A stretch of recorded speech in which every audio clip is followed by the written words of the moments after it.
Hi, YouTube fans. This is Matt of Post-April 6th YouTube channel. Isn't this background much brighter? Isn't my face better quality? The reason I say these statements is because this is a new device that I just bought at a Metro by T-Mobile designated sales store, merchandise sales store strictly for Metro by T-Mobile sponsored smartphones. And there's even one rinky-dink flip phone made by a company called Hot Pepper. Yeah. A company that makes the few people that like to do the flip phone and the many that like to do the smartphone called Hot Pepper. quite a world we live in, isn't it? Well, things are going well with my YouTube channel. I have 94 subscribers. Yes, 94.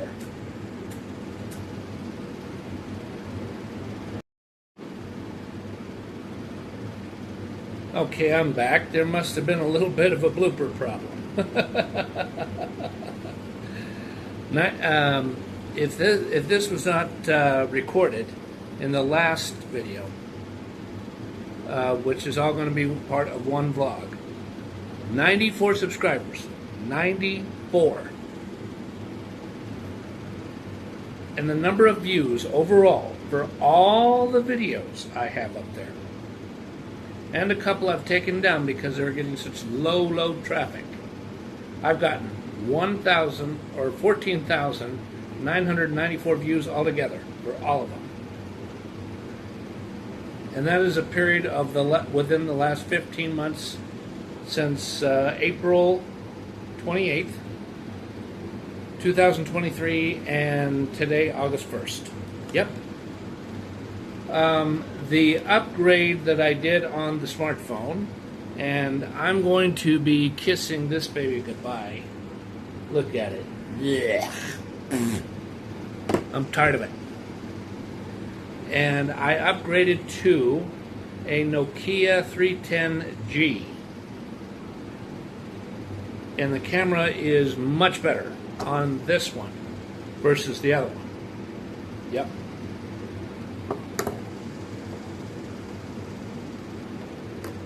And the other thing is, right in this area, see that?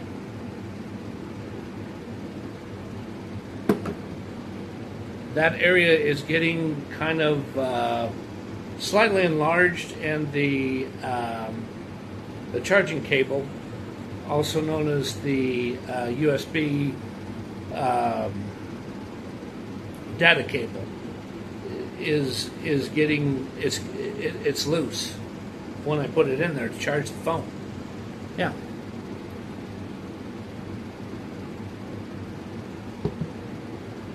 And not today, because today was a day off, and I got some personal things taken care of.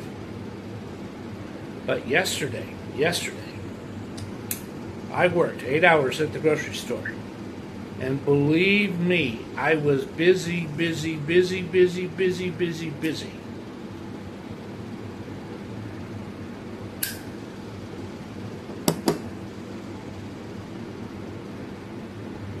I did quite a lot of work in the self-checkout area. I did override so many times it was probably over 300, literally. And we were so busy with what I was doing in self-checkout and what the cashiers were doing at their register. I'll tell you this much. I'm not even supposed to say this much, but I will. It was easily over $90,000. I'm not joking. What the exact sales were, I better not say, because I'm deeply worried I will get terminated. Because that's one thing they will really put their foot down that I do not talk about. And there will be no compromise to that rule. Okay, so yesterday, while I was cooking breakfast and doing some dishes, or actually doing some dishes, then cooking the breakfast, I looked up a state pipe dealer that is in Northern California, and he, because it's ran by a one-man show who used to own a tobacco shop that was in the financial district of San Francisco, until he sold the business because he wanted out. He'd had enough. On his estate pipe website, I found a Sheraton Distinction pipe for $77. Finding a Sheraton Distinction that is in that good of condition for that much of money, for that low cost and price, is unheard of nowadays. Unheard of.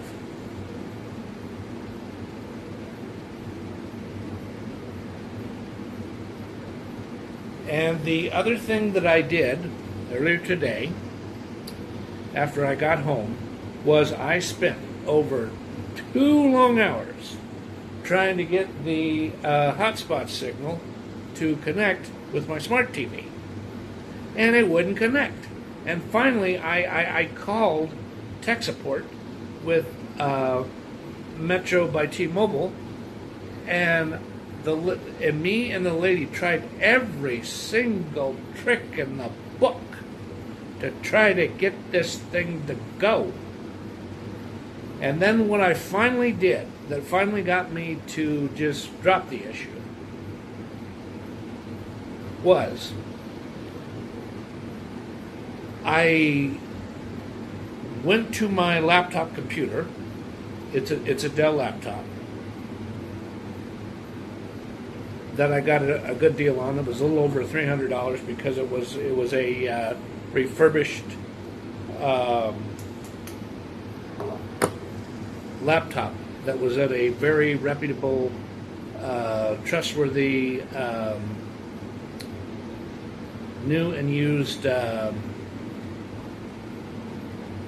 laptop and desktop computer dealer here in Denver, who's been in business for over 20 years. Well,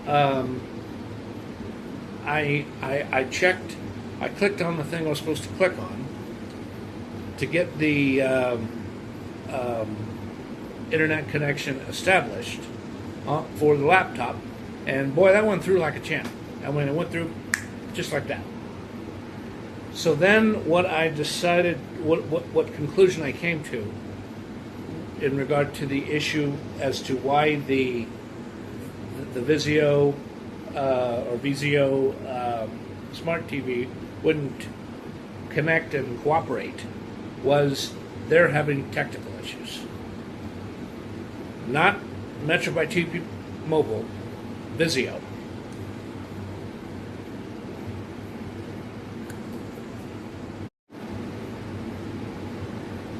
So that made me quite upset. And I just said, okay, I'm leaving the TV off. I'm not going to turn it on again. This is just got to come to an end. Yeah.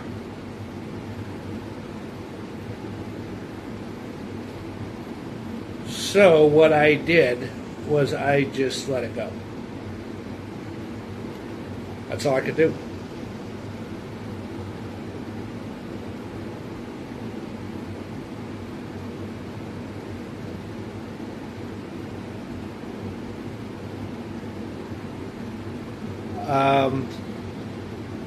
Just a sec.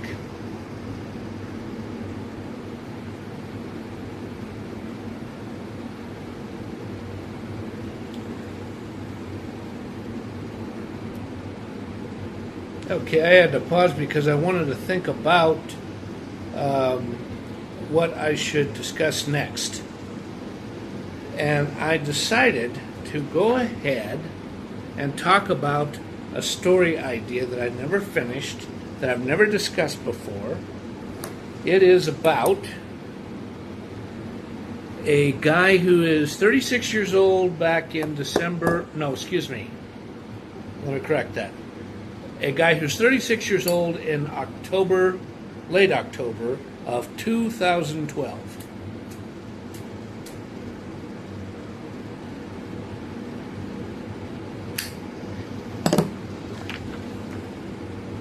So why don't I start reading the story? He's got a unique name. Mason Gerald Dallas was a 36-year-old man back in late October of 2012.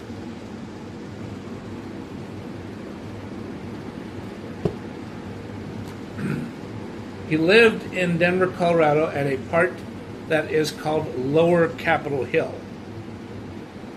on North Sherman Street between 11th and 12th Avenues East. He had been unemployed for over 2 months, and his landlord of A Rising Miles Apartments, A Rising Miles isn't such a name, but with the way things have been changing ownership of apartment buildings and apartment complexes and new apartment complexes and condo and condominium complexes and townhomes being built, the name A Rising Miles wouldn't surprise me a bit. Okay, so let me keep reading. Allowed him to live there because he had been a loyal tenant for 7 years. Jerry, as he most preferred to be called, did some shoveling of snow, vacuuming of floors 1, 2, 3, and 4, as well as vacuuming the entrance atrium, where 25 different mailboxes were located and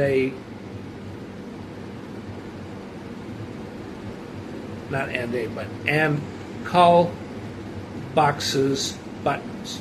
One would push to enter the apartment building would be located so that the security door would electronically click open so a visitor could enter the apartment building and achieve the destination of the visitor's ending location of the tenant's home could be arrived at. On a certain day in late October, Jerry wakes up at 12:30 p.m. after sleeping 9 hours of sleep. And he felt depressed. He laid in bed for another 15 minutes and decided to get showered, shaved, and would be eating a meager breakfast that consisted of 1 egg cooked over easy, 2 slices of bacon, 1 slice of sourdough toast, and the last Eggo waffle toasted as well. He also decided, after he showered, dried off his body, shaved, brushed his teeth, and applied some Arm & Hammer natural deodorant, purchased at a drugstore clearance at 72 cents.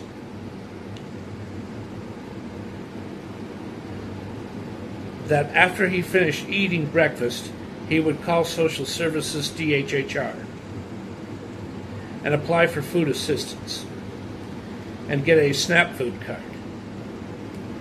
After all, it was getting tougher and tougher to get jobs in the United States after the mediocre economic recovery I said of, but it's actually from the Great Recession. Well, after he made up his mind on the morning breakfast and the quest to get with social services, He proceeded to get into his kitchen, and before the cooking began, he removed some canned goods and condiments from one of the 6 kitchen cabinetry bins, and finally found some gourmet coffee.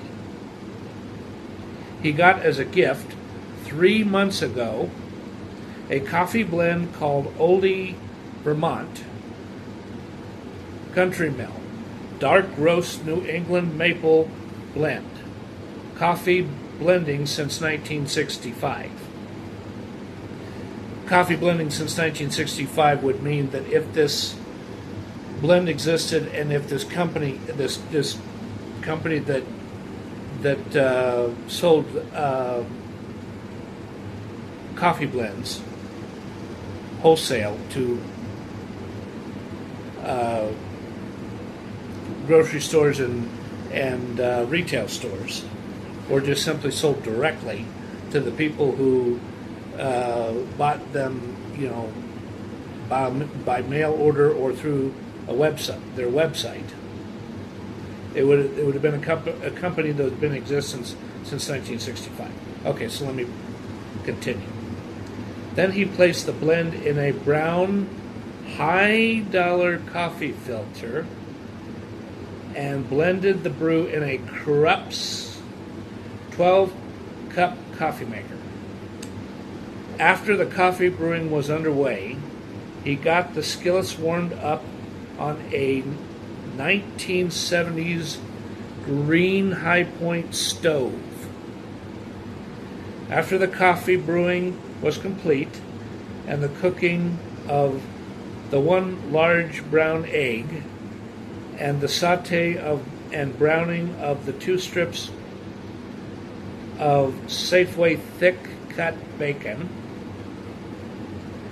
was being cooked according to proper cooking etiquette, he used the toaster to toast the sourdough singular sliced bread,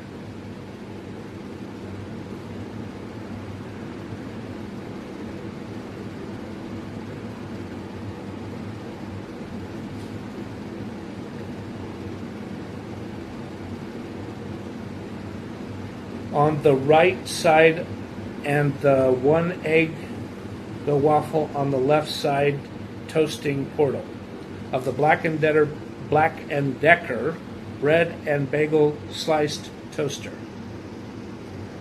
All was working in great sequences.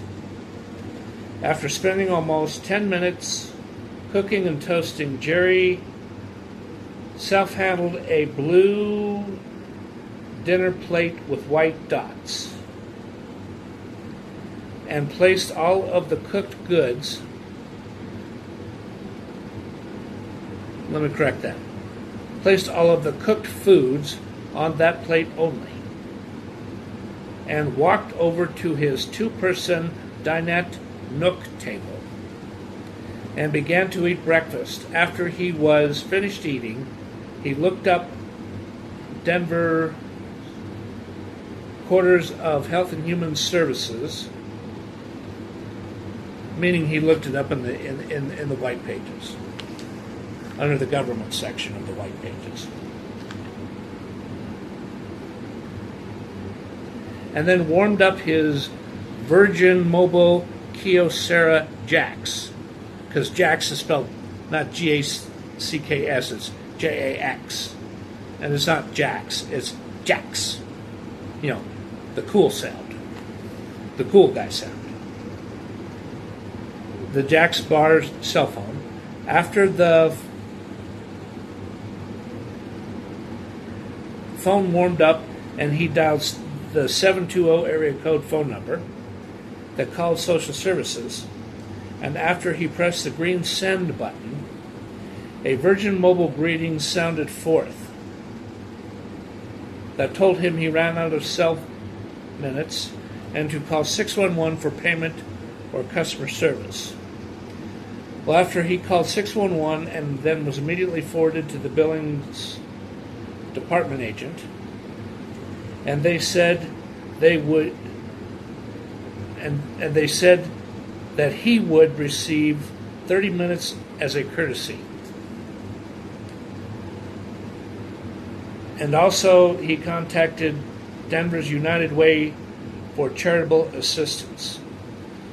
So they suggested he contacted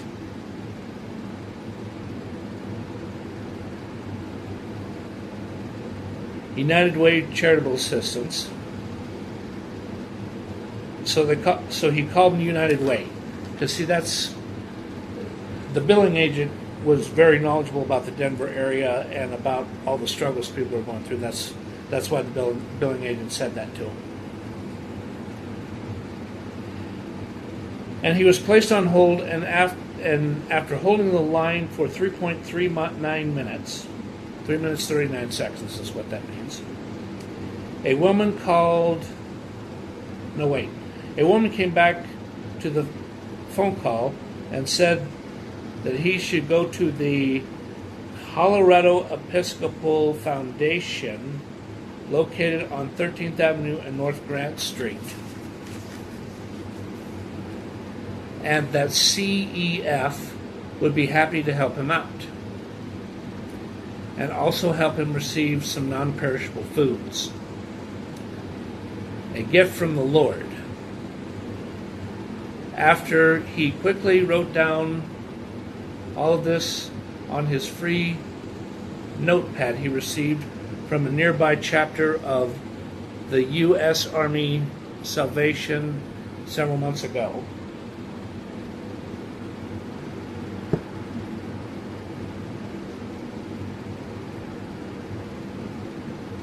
Jerry asked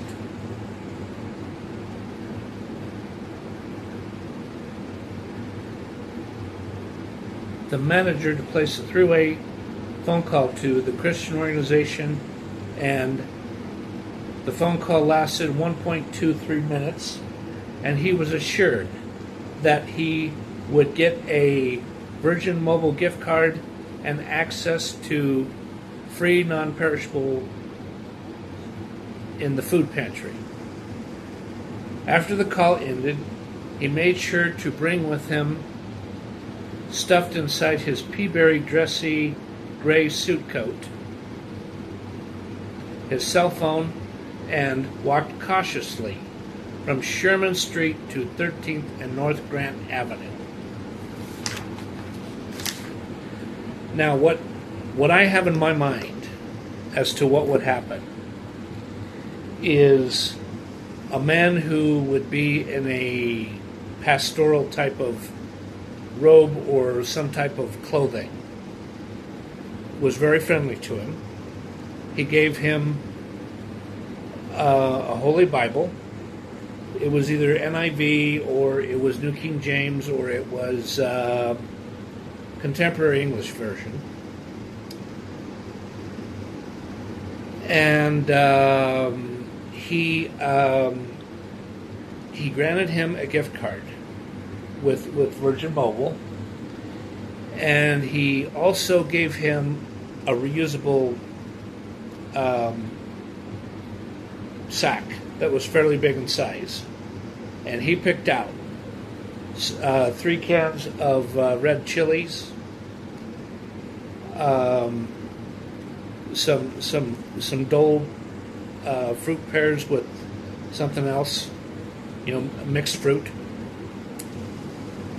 And he got some coffee cream, about at least 2 rolls of toilet paper, a roll of paper towels,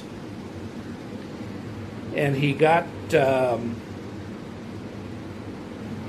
bag of Dorito chips and a bag of Pringle chips, the original ones that are in red, that column. And he also got handed a $20 bill and a $10 bill, and he also got a packet of 10 RTD 10 ride tickets.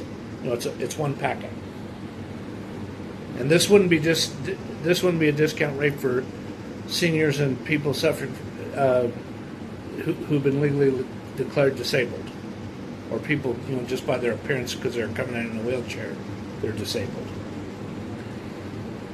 And he also looked through some of the clothes, and he got a 6-pack of white size 10 to 13 athletic socks. And he got a couple of white undershirts that were V-necks. And he also got some jersey gloves. And, boy, he really had it made with what he got. Okay, so then he leaves, and he goes back to the house to redeem the gift card and to call upon some leads about some jobs. Yeah.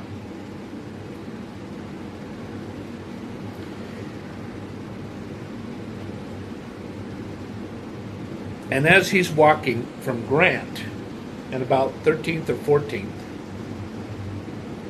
all the way back, 13th and Grant, or just a little past 13th, it's somewhere in there.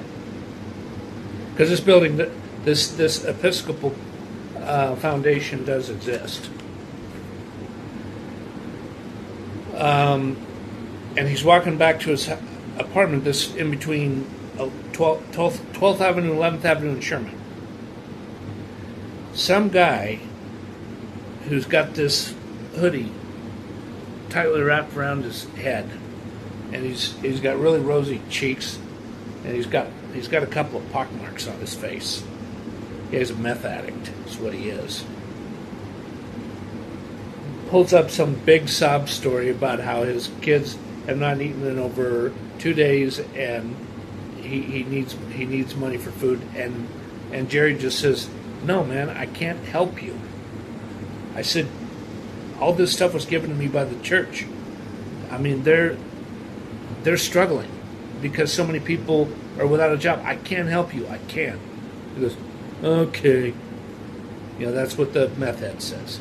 And he walks away, and he goes into an area. He walks really fast. He almost runs. And he goes over to a dumpster, and he kicks it. And he says the F word like over 10 times, and he kicks it several times. And he picks up either a bottle of beer or some type of glass object.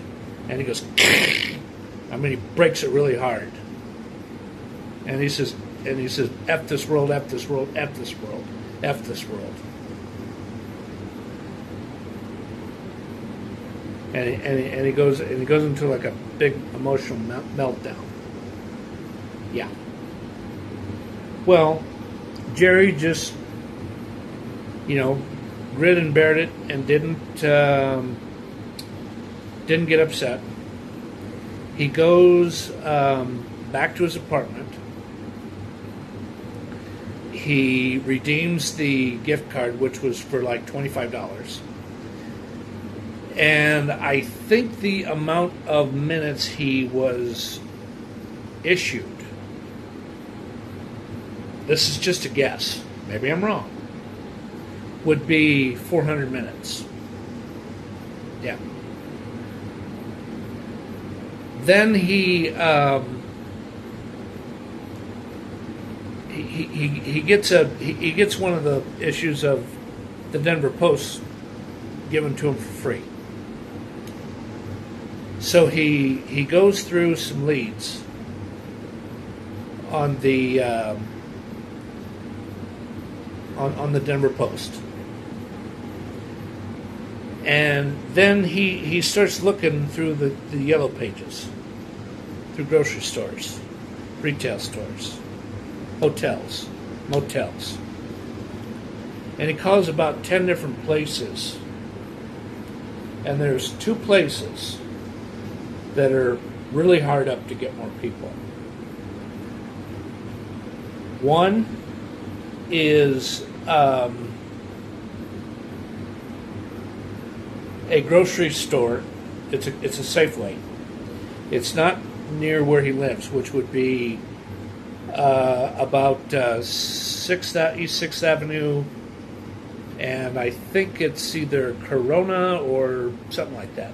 Yeah, it's somewhere near 6th and Downing. It's a Safeway. It's been in there for probably over 50 years by now. Okay, so anyways, it's a place. It's not there now, but back then it was. It is a Safeway that is on South Quebec and Leetsdale, because Leetsdale comes to an end when you come to Quebec, and then you cross Quebec, and guess where you are? South Parker Road. Yep, it's true. I've been by that street. I've been up and down that street so many times in the last 8 years. I got that one really down by heart. I mean, I know that area like the back of my hand, like I know a lot of different areas. So what he does is he goes in and he doesn't fill out a paper application. He gets escorted by a manager, and the manager has him fill out the application. And then when he's done taking the, I think it's called accuplacement test or assessment test, he sits out there, and the assistant manager says, "We definitely think you're qualified for what we have in mind for you." And he says, "Know this. It's not going to be paying It's not going to be paying over $12 an hour. We think you'd make a pretty good courtesy clerk, and we are quite desperate because a lot of people have left, and they want to get. They moved to a different part of the A couple moved to a different part of the United States, and some guy just got too old to work, and another guy, he just abruptly quit because he was sick of the place. So let me go get the front end manager, and we'll do an interview." So what happens is, and this would be a job. I think normally this would be back then it would be $7.78 an hour, but because they're so hard up for people, $9. And if he can work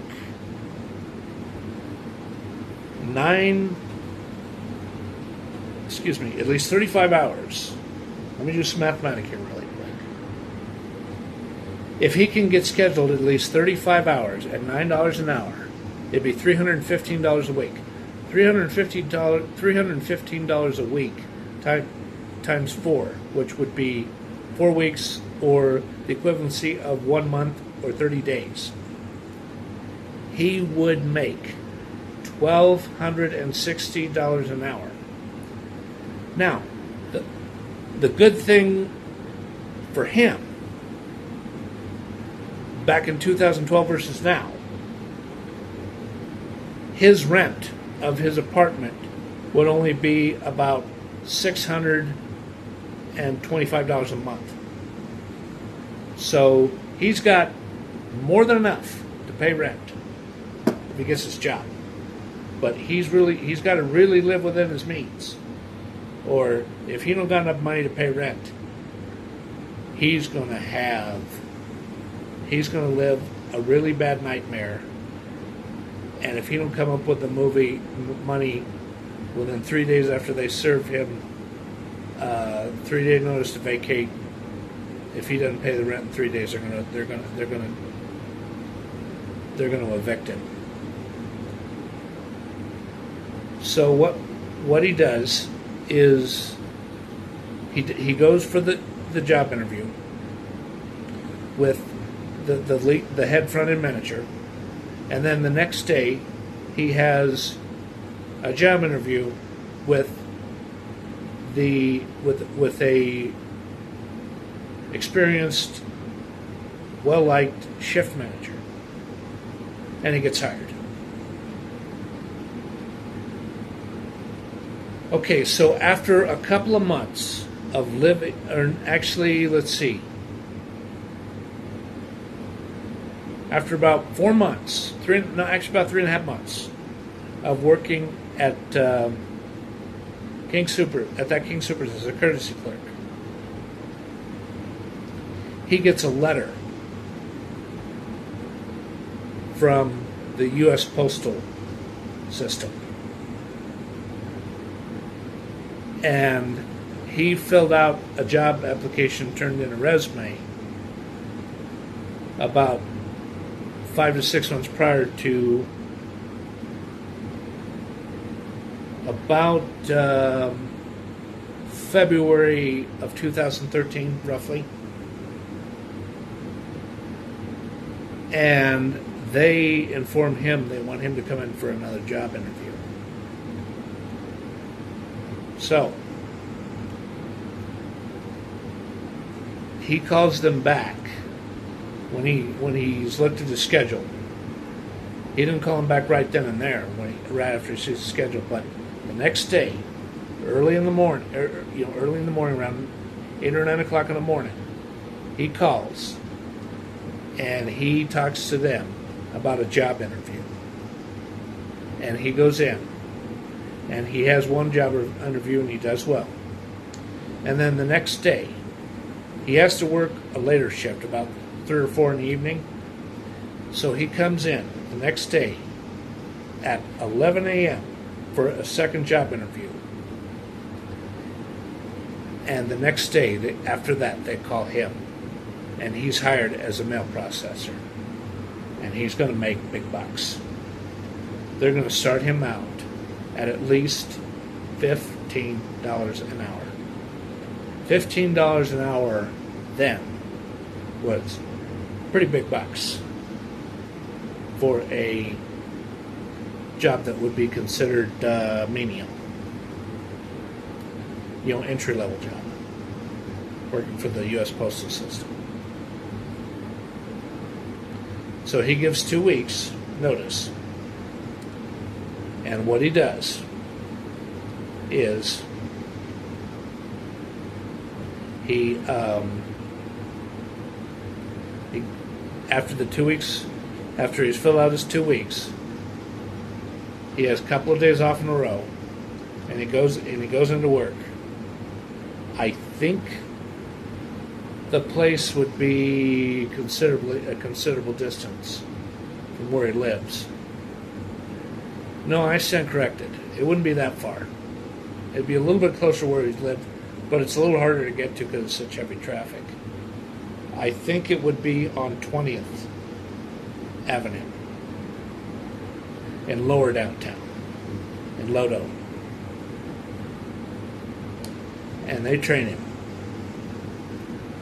And they really train him. And he learns pretty fast. But he knows he's got to pay very close attention to what he's doing, or there's hell to pay. Well, that's the end of this vlog, and I sure enjoy having this thing. I've learned some ins and outs on how to do filming a little bit better. So thank you, everyone, and goodbye. Thanks.